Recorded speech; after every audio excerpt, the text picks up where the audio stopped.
Jenkins, a big weekend of racing here on ESPN at Dover Downs. 200 miles of competition this afternoon in Grand National competition and 500 miles tomorrow for the Winston Cup Stars. With me is Ned Jarrett, and today's race actually is 3-in-1. We have drivers from the Winston Cup Series. We have the regular Busch drivers and those from the Busch Grand National North Series. And there are tight point battles in both the North Series and the regular Grand National Series, so those drivers will be battling with each other to try to gain points, and of course they want to win if they possibly can too. And then both divisions will be battling the Winston Cup Stars, who are here strictly for the win. Well, guy going for 3 consecutive wins has also won the pole for today's race. That's Harry Gant. And for more on that, let's go to our colleague in the pit area, Larry Newber. If there is a heartwarming story in this division, it is this one. Some critics had written off this 48-year-old driver who has not had the best of luck over the past 2 or 3 seasons. But Harry Gant has quieted the critics with his recent performances in Busch Grand National Racing. Now, what about the points battle? Well, that's relegated all the way back here to row number 8, where I am standing. First, Tommy Ellis. He's led the standings for most of the season, but he has not won since July. On the other hand is Larry Pearson, way behind a couple of months ago, but in his last 3 starts, he's had a first and a second. And although he's 130 points behind, he's coming on strong. Well, Tommy Ellis leading the points, and Larry Pearson in third, that leaves a missing link. Here's Jerry Punch. Well, Larry, it may be the missing link, but it's more likely the broken link. Mike Alexander currently second in the Busch Grand National points, only 77 points behind leader Tommy Ellis. But it's been a tough week for Alexander, and here's why. Let's take a look at the measurement. The rear spoiler on Alexander's Buick being shown approximately 42 inches from the ground. Now, a week ago, NASCAR made a rule, a new rule, we should say, that the spoiler can be no more than 37 inches high. So what happened? Well, Alexander has been running this car all year. He brought the car here, and yesterday in qualifying, NASCAR said, well, hey, your spoiler's too high. You must take it off to qualify because your trunk lid is 37 inches high. That's as high as you can be in the rear of the car. He took the spoiler off, went out to qualify. The car was slipping and sliding and so unstable, he could only run about 130 miles an hour, certainly not quick enough to get in the field. He came back today, and NASCAR said, okay, I'll tell you what we'll do. We'll let you put the spoiler on the car, but you must run an 1 1/8 restrictor plate. Now, everyone else can run without one, but you must run one to penalize you a little bit. Well, he went out to qualify and only ran about 89 miles an hour, but he had some problems. So he will start back far in the field, 31st starting spot. And Mike Alexander said, hey, I'm going to win by sheer determination. We're going to put this car up front. I don't care how much we have to overcome the spoiler and the restrictor plate. We're going to win it. Gentlemen? Well, everyone believes that qualifying effort by Mike Alexander is no indication of how that car is going to run in today's Grand National 200. The starting lineup is next. The 38 starters that will be competing here this afternoon. We'll have that for you right after this. Between 9 and 24 degrees. The pole speed by Harry Gant was 143.896, and they will be able to get about 100 laps out of a fuel. And now let's take a look at the 38 starters that will be competing here this afternoon. As we have indicated to you, from Taylorsville, North Carolina, Harry Gant is on the pole position, qualifying at 143.896, a new track record. And outside of that front row will be Brad Teague in car number 75, the Food Country USA Olds. In row number 2, it'll be Ed Barrier in car number 90 and Rob Moroso in car number 25. The third row has Michael Waltrip in car 17 and Mark Martin in 06. Row number 4, Bobby Hillen Jr., who won this race in the spring in car number 81, and Davey Allison in car number 28. Then in row number 5, it is Ken Schrader and Chuck Bound driving car number 1. And as you take a look at the rest of the starting lineup, you will notice that some of the regular competitors and those that we had anticipated qualifying much higher on the grid are back in the middle and even the back of the pack, including Tommy Houston and Jack Ingram and Morgan Shepherd. Jack Ingram is not having a very good year this year on the Busch Grand National Circuit, Bob. He has yet to win, and he has won more races than anyone else in this division over the years, but 1988 has not been a good season for him. Morgan Shepherd way back in the field, but you can look for him to come up through the pack. He qualified in the second round qualifying. There were 30 that actually made the field as far as qualifying is concerned, and then 4 provisionals from the regular Grand National Series and 4 from the Busch Grand National North Division. Let's go to Jerry Punch on pit road. Well, gentlemen, if ever a track owes a driver, this track here at Dover owes this driver, Brad Teague. Now, back in the spring here on ESPN, Brad seemed to be on his way to victory. With a few laps to go, the yellow flag came out exactly 5 laps from the end. Now, Brad slowed down because of a crash in turn 4. And he slowed down just enough to let Bobby Hillin slide by him as it came for the stripe and took the yellow flag. The race finished under caution, and Brad, of course, ran out of fuel in the last lap, so Brad had problems there. He didn't win, and this track owes him a victory. He's on the outside front row today, and Brad Teague, 40 years of age, in the same Oldsmobile, would like to get even today here at Dover. Let's go to Larry Newber. Larry? Oh, Jerry, will go by very quickly here at Dover. A 1-mile racetrack, 200 laps, less than half-minute laps. These V6 engines will go more than half the distance on fuel, so only one stop for fuel as the engines fire behind me. But watch for the teams with the resources to stop as many as 3 times for tires. How that will sync up with the gas stops? Well, only time, and Bob and Ned will let you know. And so, as Larry indicated, the command has been given to start engines, and the 38 cars now fire up and will be going onto the track for some warm-up laps prior to the start of the day's 200. International Speedway, where the cars are on their final warm-up lap before taking the green flag. On the front row will be Harry Gant, car number 7, and Brad Teague alongside as the pace car leads them down the backstretch for the final time. On the inside is the number 90 car driven by Ed Barrier. To his outside in row number 2 will be Rob Moroso. There you can see Mike Waltrip in car number 17, the car that has been driven by his brother Darrell Waltrip regularly in the Grand National competition.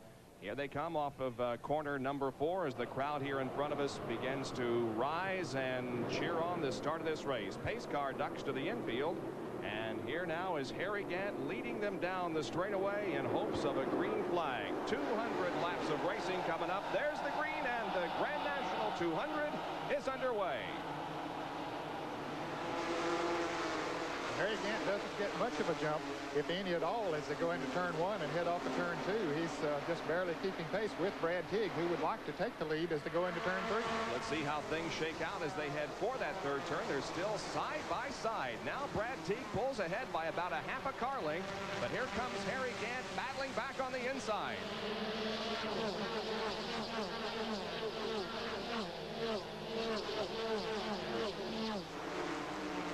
Still hooked right together. Look at this side-by-side racing. Teague is to the outside in car number 75, and Harry Gant to the inside in number 7. Now Teague takes the advantage. Here comes on the outside of the racetrack Ed Barrier in car number 90, challenging Harry Gant for the second spot. As lap number 2 is completed, Barrier inches ahead of Gant as they head for turn number 1, and Ed Barrier has moved to second. Gant back to third. That's Rob Moroso driving in 4th position, and in 5th spot as they head down the backstretch is Michael Waltrip. A little surprising that Harry Gant was not able to take the lead from the inside starting spot. Most of the time that is the preferred position, Bob, but the outside groove certainly worked good for those 2 drivers up front now. Gant has dropped all the way back to 3rd position here as Ed Barrier is showing some muscle in the early going. There's Gant going through corner number 1 again, right ahead of Rob Moroso. Back in the pack, meanwhile, we have some great competition going on as some of the competitors are trying to move up. There you see Davey Allison battling alongside of, and there's the number 97 car of Morgan Shepherd. Now, he was one of those that had to start way back in the field, but as we indicated, when the green flag dropped, he would be moving up quickly, and indeed he is. And here's Mike Alexander in the car number 84, right behind the black car number 97 of Morgan Shepherd. He's moving up through the field, too. He had a bad qualifying run. Something happened mechanically when he was making his qualifying run today, but evidently they got that problem squared away. And the story on the number 97 car is, as we take a look once again at the battle up front between Brad Teague in the league and Ed Barrier in 2nd position. Morgan Shepherd originally time trialed but was disqualified when he spun in his warm-up lap and then came in. They removed some tape from the front of the car, and NASCAR said that that constituted working on the car, and so he had to be a second-day qualifier. There are the first 5 as they run nose to tail on the Monster Mile. Brad Teague is your leader. Ed Barrier running 2nd. Harry Gant 3rd. Then Rob Moroso and Michael Waltrip as those 5 separates themselves just a little bit from the rest of the field. Back to Morgan Shepherd. Meanwhile, he is really moving up through the traffic. There he is right behind the number 34 car driven by Jimmy Spencer. He's using the inside, the outside, all over the racetrack in an attempt to get back up toward the front. Morgan Shepherd, car number 97, heads to the outside now of Spencer as they head into turn number 3, and that is Tommy Houston in the white number 6 ahead, and also Jack Ingleman, car number 11. And of course you see Mike Alexander in the red and blue number 84 following Shepherd up through the field. But they've run into a tough group of competitors there right now. They passed about 10 or 12 cars on those first few laps, but now that they've run into this group of cars, they're much harder to pass. There you see Shepherd to the inside of Tommy Houston, and that is the number 84 car of Mike Alexander behind Tommy Houston on the high side of the racetrack. The number 42 car there is driven by Elton Sawyer, and now Morgan Shepherd is right alongside him, passing him. Here comes Jimmy Spencer right behind, as Shepherd really is making a move here in the first few laps. Passing Bobby Labonte now in one of the Winter Circle Auto Parts cars. Of course, that's the sponsor that Morgan Shepherd has on the side of his car. And we see Mike Alexander coming on the inside following Jimmy Spencer. Jimmy Spencer qualified a modified car in Pocono, Pennsylvania this morning. Randy LaJoy qualified this car for him. And he made the trip from there to here. He's racing in Pocono tomorrow in a special modified race. Now, Morgan Shepherd is a former winner of this race. He took the checkered flag in September of 1986. There is Mike Alexander, car number 84, running right behind the number 34 car of Jimmy Spencer. Back to the front of the pack, meanwhile, as the lead continues to be held by Brad Teague, but look how close it is. The first 5 hooked right together in a train as they come off of corner number 4. Running back in 6th, but a little bit behind Michael Waltrip is Davey Allison and also Bobby Hillen Jr., the winner of the spring race here at Dover. Davey had a problem in the last practice session. He burned a wheel bearing on the right rear of that car, but they did get it fixed, so he hasn't shown any signs of that problem reoccurring here in the race. Now Harry Gant moving to the outside and looking for a chance to pass Ed Barrier as they come off the 4th corner, but he falls back in line as there's single file once again through the 1st and 2nd corners. Brad Teague in 75, Ed Barrier in 90, Harry Gant is in 7, Rob Moroso in the red 25, and then Michael Waltrip in the black car number 17. 12 laps completed out of 200. We'll be back with more right after this.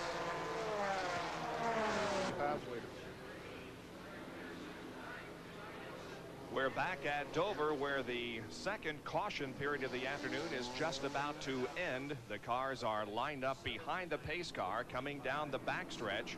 And the car that is being shown in the lead is the number 75 car of Brad Teague. He did not pit during this caution, I don't believe, Bob. And Harry Gant, of course, who is in 2nd place, did make a pit stop. A couple of cars that dropped out of the race. Kenny Burks in car 02 and Elton Sawyer in car number 42. Right behind Brad Teague, the leader, is Harry Gant, then Michael Waltrip, Rob Moroso, Ed Barrier, Bobby Hillen Jr., and Mike Alexander, whose car is running to perfection despite the fact that he has been forced by NASCAR to run a restrictor plate at this event. The green flag comes back out, and we are back to racing as the field moves through the 1st and 2nd corners once again. And Brad Teague now sets off to try to put as much distance between himself and Harry Gant, knowing that the race is only 3 laps away from the halfway point. And as Larry indicated, he has felt some sprinkles of rain down there. So if the rain should occur here in the next few laps, and it appears to be an all-day rain situation, they could call the race off just past the halfway point. And so everybody is trying to get up front just as quickly as possible, including Michael Waltrip in car number 17, who once again is looking really, really good in this Grand National competition. He's side by side with Harry Gant for 2nd. Waltrip to the bottom of the racetrack, and he has 2nd for the moment. And Rob Moroso now trying to move around Harry Gant. We wonder if that tire change of Harry Gant is working as well for him right now. It looks like his car is pushing a little bit as he goes into the turn. That means that the back end is holding a little bit too tight. Now, normally after they run about 8 or 10 laps, that will work to his advantage. But right now it's working to his disadvantage, although Rob Moroso was not able to make the pass on that lap. But Gant gives him a little bit of room on the inside once again. Harry maintaining that 3rd position, but Rob Moroso is right behind him, and Ed Barrier is right behind Rob Moroso as things get sorted out here after coming off our 2nd caution of the day. Brad Teague has really taken off and is lengthening his advantage. Michael Waltrip second, and then this battle for third involving Gant and Rob Moroso. Now, Brad Teague hit it about the 50-mile mark. They're getting the halfway mark as they come around now. So regardless of what happens as far as the weather is concerned, this will be an official race. But Teague will have to stop again at about 150 miles. His crew has said that he can go 99 miles on a tank of fuel, so that would mean stopping on the 149 lap mark. There you can see we've reached exactly the halfway point. Gant hanging on to third. Rob Moroso in car number 25. He had an opportunity to come in and have that car checked over, and it is running as well now as it did before the pit stop. Now he looks to the inside once again of Harry Gant coming down the backstretch. Moroso will try to pull alongside here before turn 3. Nope, has to fall in single file line. But look how Gant's car goes high. He likes to drive up there, but he's not necessarily putting that car up there. It's because the car is pushing as he goes into the turns. And Moroso is working good down on the inside, but not well enough to move around Gant. Meanwhile, here comes Ed Barrier, who's about to challenge Rob Moroso for 4th place. Moroso coming back, though, again going to the inside out of turn number 2 down the backstretch. Moroso can't do it. He doesn't have an advantage, or not too much of one. As I say that, though, he pulls back on the inside of Harry Gant and makes the pass this time. I started to say his biggest advantage is coming off of turn 2, but he made it work coming off of turn 4 that time.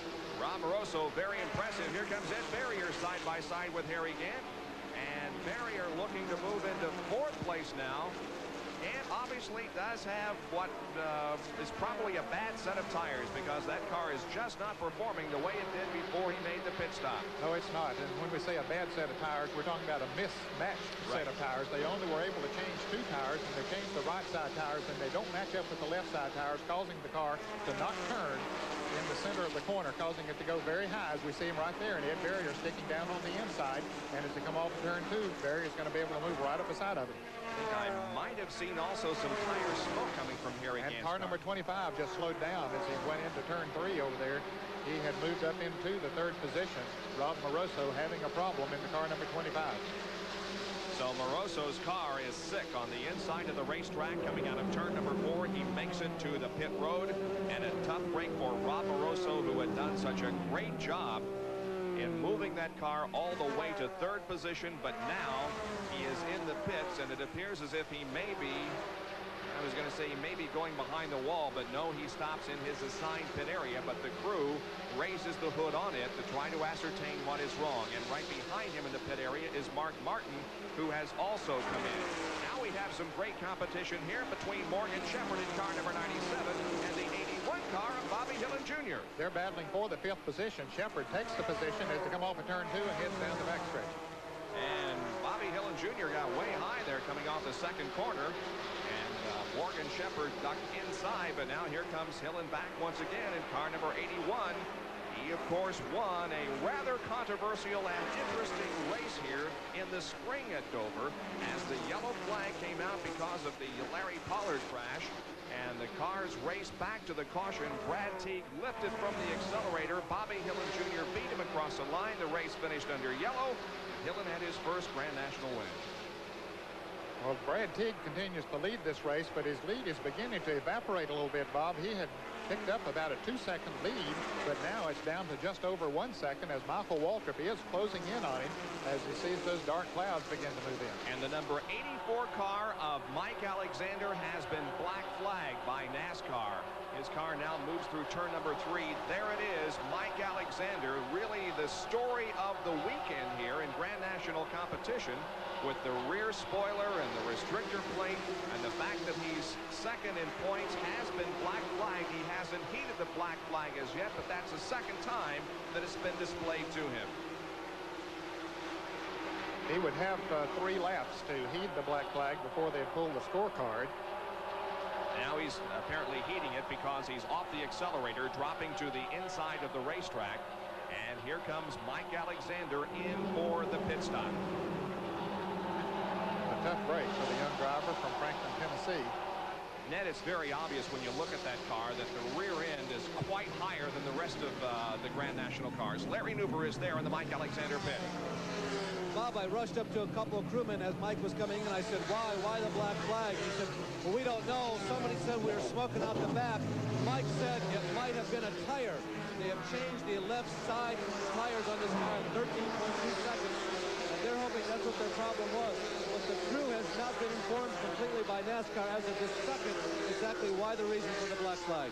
Well, Larry, he did go one lap down during that caution period, so I mean during that unscheduled pit stop, so he's got a lot of ground to make up now to get back into the thick of this battle as far as a win for this race. And some great news for Mike Alexander as far as Winston Cup racing is concerned. He's been signed as a full-time driver for the Stavola brothers in 1989, and even if Bobby Allison comes back, there will be 3 cars in that stable for 1989.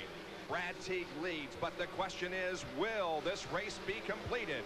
There is indeed black cloud. Hey, come on, can't you do that later? Hey, I've always dreamt of owning a car like this, and I'm keeping it forever.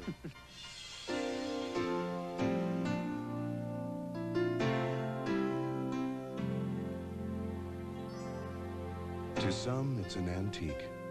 To others, it's a dear old friend. If you truly love your car and want to make the romance last forever, protect it with Pure Later filters. ESPN Saturday Stampede. Unstoppable power unleashed every week. A thundering herd of the country's best college football teams colliding throughout the day live. Powerful Sammy Smith leads Florida State against Michigan State. Then Steve Taylor and the Nebraska Cornhuskers meet Arizona State. A sensational doubleheader live Saturday on ESPN. Back at the Grand National 200 at Dover Downs International Speedway, the lead is held by the number 75 car, driven by Brad Teague. He's working some of the slower traffic, having just put another lap on the 65 car of Tim Nooner, one of the competitors from the All-American Challenge Series. That's the 39 car of Steve Grissom. And now we go back to check on the number 97 and the 7 car. This is 3rd and 4th, Morgan Shepherd and Harry Gant. Second place held by Michael Waltrip. And of course, Morgan Shepherd is running 3rd, Harry Gant 4th. Bobby Hillen now has moved into the 5th position. In 6th is Ed Barrier. 7th, Davey Allison. 8th is L.D. Ottinger. 9th, Jimmy Spencer. In 10th place, Ron Cooper. 11th is Rick Mast. Jack Ingram runs 12th. Larry Pearson has dropped back to 13th. Larry's car just not working very well here today.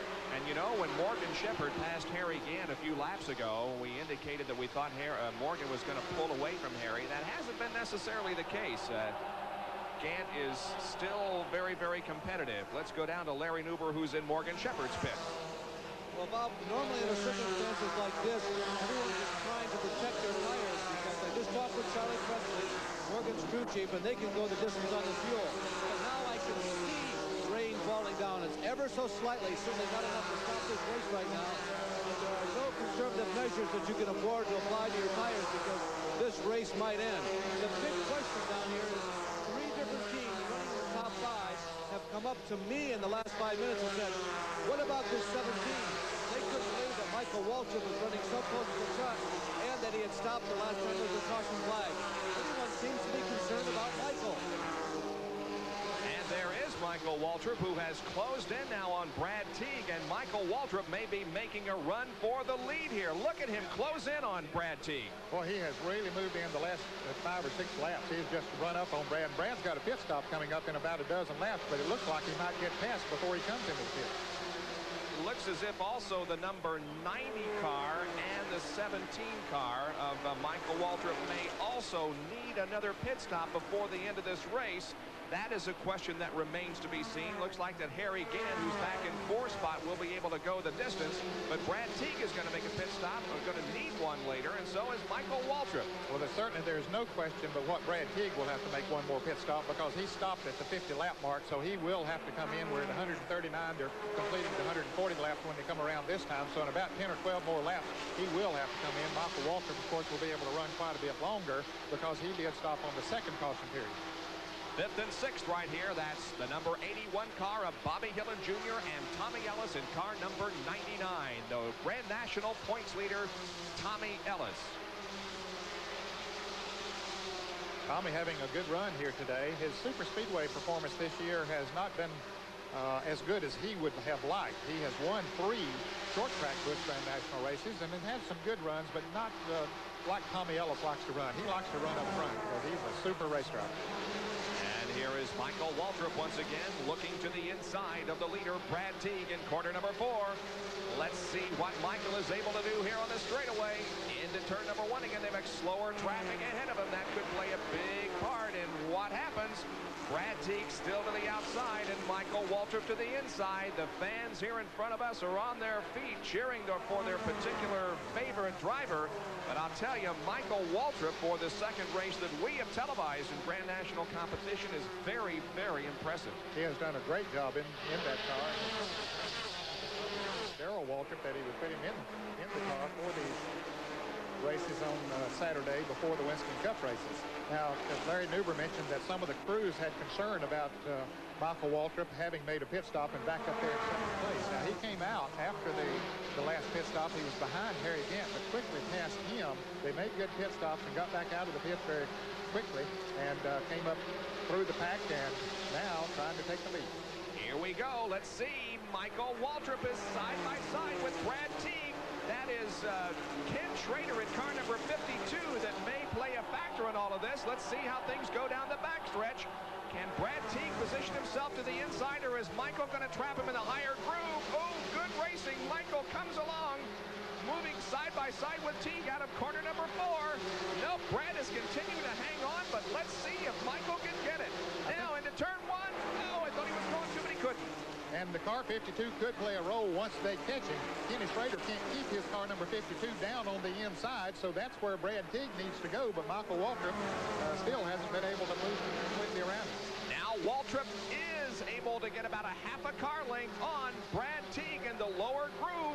It's 3 abreast racing down the front stretch. The number 9 car of Joe Bessie, one of the Grand National North drivers, way down to the inside. Brad Teague is doing a magnificent job of holding off the challenge of Michael Waltrip. He certainly is. His car is working well in that center groove as Gant's car was working earlier, and he has the momentum as he comes off of the turn. Now he might be able to get around Kenny Schrader without having to deal with Michael Waltrip. As Schrader goes high, Brad will be able to go on the inside, and that's what he needed to do. Jerry Punch told us in the very early stages of this race that Brad Teague wants this win because of what happened in the spring here when he lost to Bobby Hillin Jr. Now, there is Hillin, meanwhile, who is battling with the number 99 car of Tommy Ellis. Ellis is back into 5th position, and Bobby Hillin Jr. back to 6th. Bob, I think when I gave that rundown a little bit ago that I inadvertently left out Tommy Ellis, and certainly he was up there. He was running in the 6th position, so he's a force right now.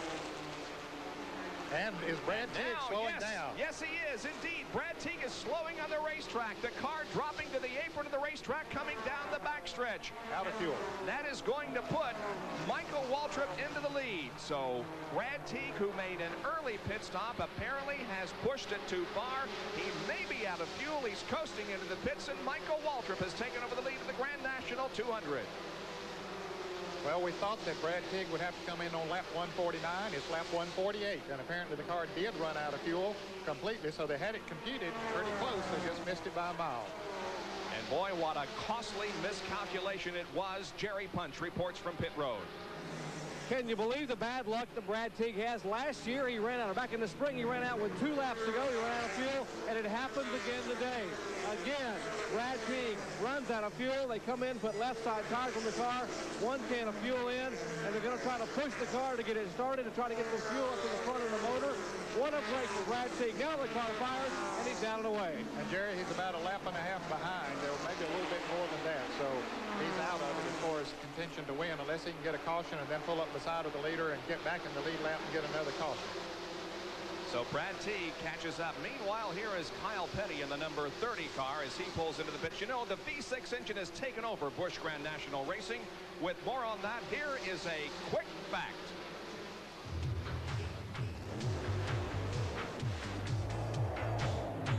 Quick Facts are brought to you by Quaker State Motor Oil. The big Q stands for quality. Always has, always will.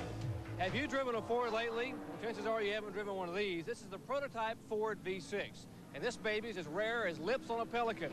Now, this engine made its first competitive debut in Daytona back in February. It's been running on a limited basis on the Busch Grand National Tour. It is yet to win. In fact, it hasn't cracked the top 5. Now, General Motors V6s have been around for a lot of years. In fact, Jack Ingram won the first V6 victory in Busch competition back in September of 1985. Just as the Busch Grand National ranks have been used as a proving ground for young drivers to develop their skills and make their way in the Winston Cup, likewise with technology. The Busch Grand National division, a proving ground for the Ford V6. It won't get to make its move into the big boys until it reaches its peak here in Busch competition. Well, although it's very successful in Grand National competition, and there was rumor of the V6 going to Winston Cup racing in 1989, that apparently will not be the situation. The lead of the Grand National 200 here at Dover is held by Michael Waltrip. Morgan Shepherd is second. Back in just a moment. 200 with 173 of the 200 laps completed. The top 5, Tommy Ellis, Jimmy Spencer, Ronald Cooper, Larry Pearson, and Michael Waltrip. Now, the top 3 you can see there with the asterisk for the far right indicates that they did not make a pit stop. So Larry Pearson did make a stop and fell into 4th. Michael Waltrip into 5th position. And speaking of Michael Waltrip, his big brother is with Jerry Punch, and now here is Jerry. Well, Darrell Waltrip standing on top of a truck here in the garage area, and DW, little brother's doing a heck of a job out there. Well, I think he's going to win this race.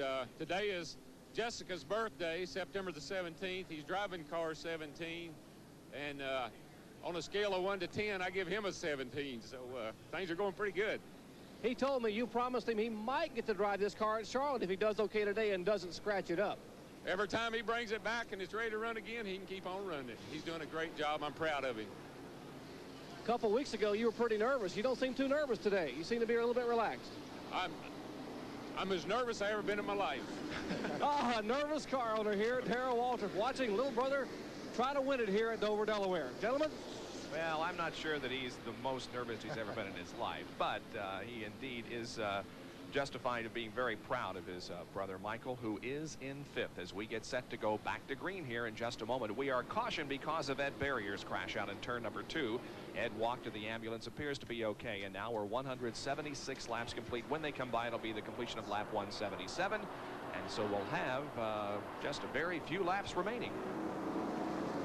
Well, we have a report. We're seeing Larry Pearson shown that they're in 4th position, but he's a lap down according to NASCAR, so he is moving down to the inside of Tommy Ellis, so that does indicate that he is a lap down. All right, Ned, now we showed you the guys that did not pit and those that did pit. Did the guys that pit get new tires, and will they therefore be faster than the ones that didn't? I think so, Larry. I mean, Michael Waltrip did take on left side tires, and that should help him as they go into the turns.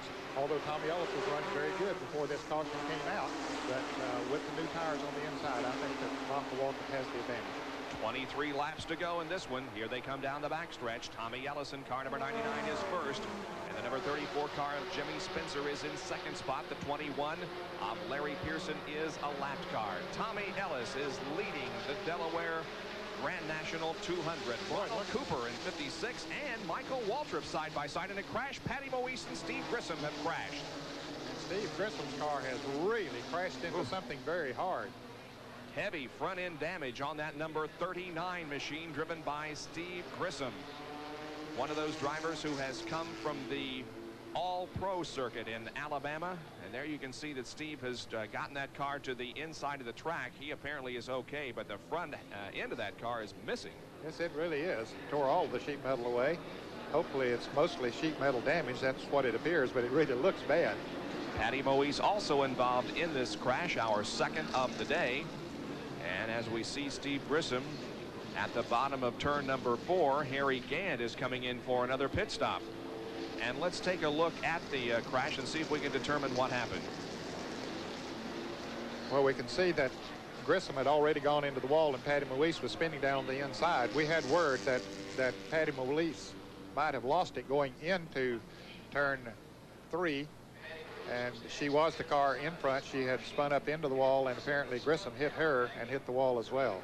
And a lot of debris up there in the third and fourth turns because of the sheet metal flying from the Steve Grissom car.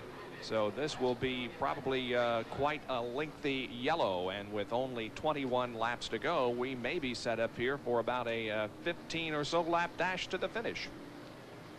Again, we'll take a look at a replay of it from another angle. You can see Patty Moise's car had spun around, and Grissom came in and hit her as she was turned towards the traffic, and then of course it slammed him into the wall. But most of the damage, it appeared, is when he hit her. Yeah, I thought maybe that damage on the front end of Grissom's car was caused when he hit the wall, but indeed it was because he had hit Patty. So Grissom's car is being pushed to the pit area now, and Steve is for all practical purposes out of competition. So we're going to take another break here as the fourth caution of the afternoon falls over downs. Back out, and it will come back on lap number 185. We've got 15 more laps to go in this one. The lead continues to be held by Tommy Ellis, but right behind him is Michael Waltrip, then Ronald Cooper and Morgan Shepherd. The green comes out. Here we go, Ned. Now, when the caution came out, Jimmy Spencer was running in second position, but he made a pit stop, so that moved Michael Waltrip into second. And let's see if Michael can catch Tommy Ellis. That's Larry Pearson in car number 21 to the inside of the track, but he is a lap down and not in the lead serial. Off of corner number 4, Ellis continuing to hang on to the lead. There is Brad Teague in car number 75, who is moving through traffic. But he's at least one lap down because of that green flag pit stop. Now, Ron Cooper has really moved back in the field. Morgan Shepherd has moved by him into the third position. That's Morgan in the black car right behind Brad Teague. Brad Teague, car certainly is running well, although he is at least one lap down to the field. Now Michael Ellis. Let's see what happens. There is Morgan Shepherd in car number 97. He is fourth in line, but he is third in the race when you don't consider Brad Teague in 75, who is a lap down. He's one lap down to the field, we understand. Now Michael Waltrip begins to close in on Tommy Ellis and make a real battle for the lead. Michael Waltrip dropping to the inside of Tommy Ellis coming out of corner number 4. This may be where Michael takes over the lead. Let's see as they go into corner number 1. Michael Waltrip to the inside, Tommy Ellis to the outside. Ellis gives him plenty of room, and Michael Waltrip goes back into the lead. And I think there's an indication of those new left side tires that he has. It's stuck down on the inside, no problem at all. When he just drove on the inside, as Rick Mast apparently has blown an engine in his car number 22. A lot of smoke coming from that number 22, but he gets it to the inside of the racetrack. Meanwhile, we go back up front and see what's going on with Michael Waltrip, Tommy Ellis, and the others. Tommy Ellis still in second position as Waltrip now puts about 4 or 5 car lengths between himself and Tommy Ellis. Morgan Shepherd is back there in that third position, fourth in line. Rick Mast was running in the 5th position. He was one of 11 cars on the lead lap before the engine let go in his car. 10 laps to go when they cross the stripe this time. Michael Waltrip is looking for his first win ever in Grand National competition. His best finish in his career in this division has been a third at Darlington, and that occurred just a few weeks ago. Look at Morgan Shepherd as he is raising his fist at Brad Teague, apparently claiming that Brad is holding him up. Yeah, he put the bumper to him going into turn 3, and that might have cost him a little bit of time there. So Morgan Shepherd obviously wants Brad to get out of the way so that Morgan can challenge Tommy Ellis and Michael Waltrip, and we still see that smoke coming from the exhaust pipe of the Morgan Shepherd car. Apparently he has a cracked ring on a piston on that car, and when he decelerates, a little oil will get on top of the piston. Then when he accelerates, it'll burn it off, and that causes that smoke. Here's L.D. Ottinger in car number 2, Harry Gant in number 7, and that's the number 34 car of Jimmy Spencer and the Davey Allison car as they battle for position. Here's Harry Gant moving inside of L.D. Well, Gant made a pit stop during this last caution period. So did Jimmy Spencer in car number 34, and trying to make their way back up through the field. Battle for 6th position going on here. Gant, Ottinger, and Jimmy Spencer.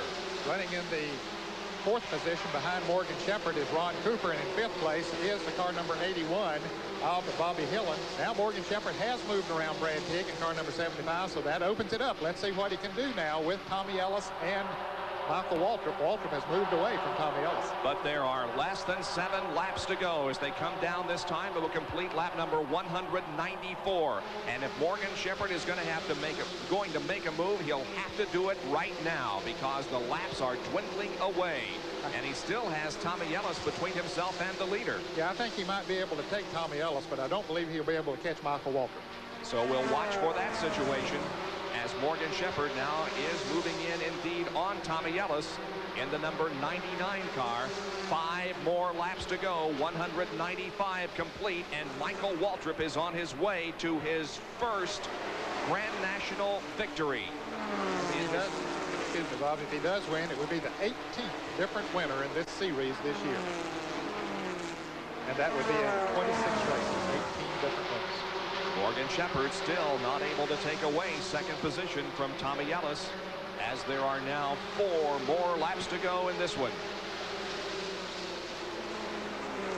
Tommy Ellis has run a very good, smart race. I think that he has got speed here at the end by the new tires that Michael Waltrip had on the left side. He was just able to drive around him on the inside and move away. Yeah, you got to wonder how Tommy would be performing had he made the stop and gotten tires also. Well, of course, he was in the top 5 when the caution came out, but he would have had to beat Michael Waltrip back out of the pits, I think. So I think it was a smart move on his part to stay out there because I think he's going to get a better position out of it maybe than he would have if he had made a pit stop. 4th and 5th position battle is between Ronald Cooper in car number 56 and the 81 car of Bobby Hillin Jr. 4th and 5th right here as there are now less than 3 laps to go.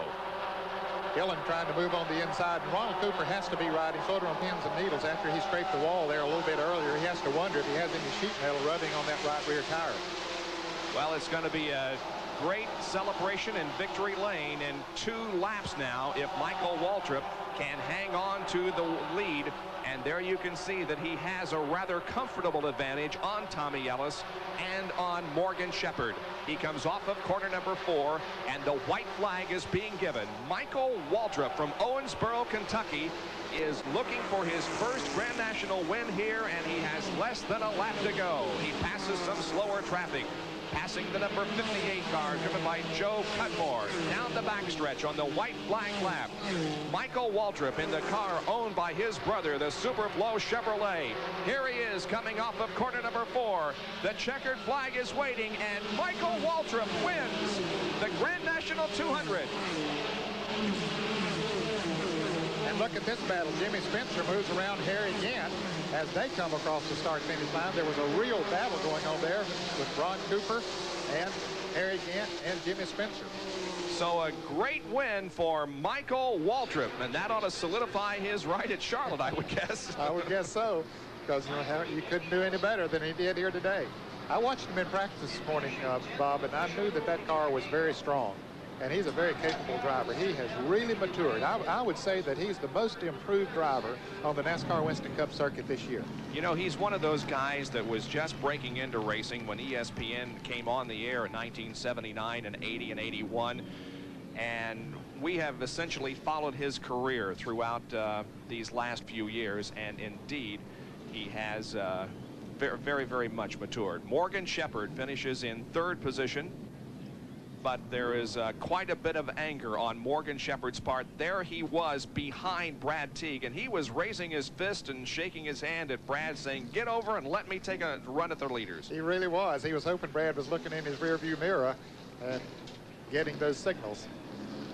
Michael Waltrip now begins to unbuckle the helmet, and when we come back to victory lane, we will have an interview with the winner of this Grand National race this afternoon here at Dover Downs International Speedway, Michael. Finishers this afternoon in the Grand National 200. Michael Waltrip, the winner. Tommy Ellis, 2nd. Morgan Shepherd, 3rd.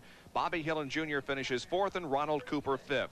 6 through 10, Jimmy Spencer, Harry Gant, L.D. Ottinger, Davey Allison, and Jack Ingram. Our Winner's Circle interview is being brought to you by Goodyear Eagle Tires. Goodyear, because there really is a difference. Here's Jerry Punch. Well, jubilation in victory lane. Eddie Jones, a crew chief, and a pair of Waltrip. So we can't call him your little brother. He's actually your younger brother. Let's talk to him first. Mike, congratulations on a super run. Well, I tell you what, it was a lot of fun. We had a good time today running this car. it handled perfectly all day long. You know, I really got to go back and thank Mike Beam and my crew because they put a good car under me from the beginning. It's taught me a lot about driving a race car, and for Big Brother here to give me the opportunity to drive his car, it's just a dream come true. And to win this quick, you know, I hope maybe I can get back in. I don't know if I can stand driving it anymore or not. I'm a nervous wreck up here trying to please him, so. You talk about being able to stand it. He was white when he came into victory lane. He was so pale. Can you stand this? Only thing I'm worried about is he's going to want me to start paying him. That's what I'm worried about.